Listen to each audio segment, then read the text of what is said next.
Hello again, and I want to catch up with you on a few things. Actually, by referring to something I mentioned the last time I posted, and it was regarding Biden's call for unity. And I want to add this because, again, it's additional perspective on actually the absurdity of calling for unity. I'm not blaming Biden for this directly, but with this, there's been a lot of talk by prominent people, prominent voices, to punish, uh, effectively punish people who supported Trump or worked on his administration or in any way was involved with him in some kind of proactive, positive Trump way. And there's a lot of people who were definitely would qualify in that broad situation. And a lot of people, even to the extent in terms of calling for that these people should be accounted, should have to account for having supported Trump and being in the administration.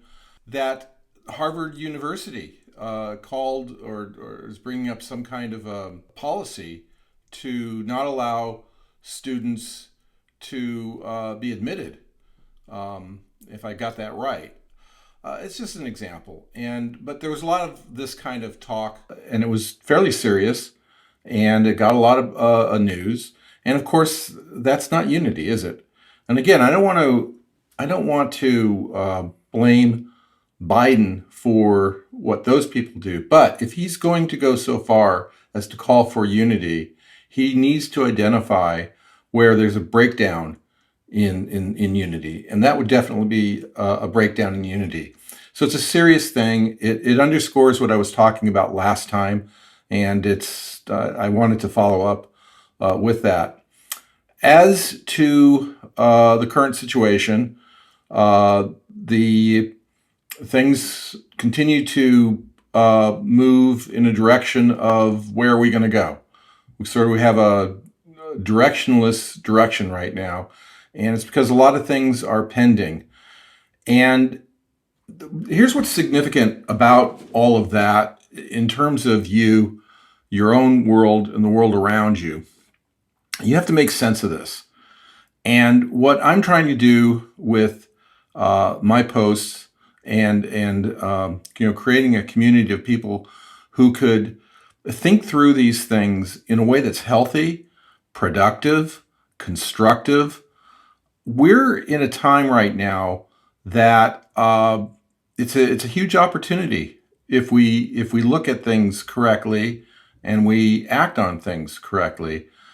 And as a psychotherapist, I consult with people on a whole lot of very serious life issues.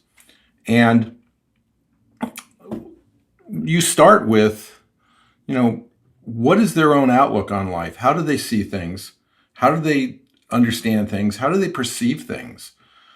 And a lot of times, almost invariably, when you talk to people, even really smart people, very intuitive people, they may have a few things that if they looked at it differently, if they refined their understanding of things differently, it can make all the difference in the world.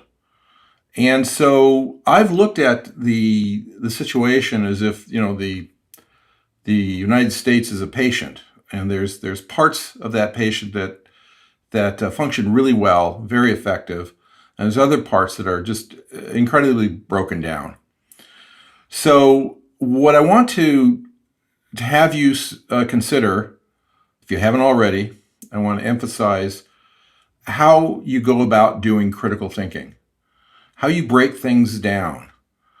And these times in our culture and in our politics and in our functioning day to day it's being challenged. And I think throughout history, it's always being challenged.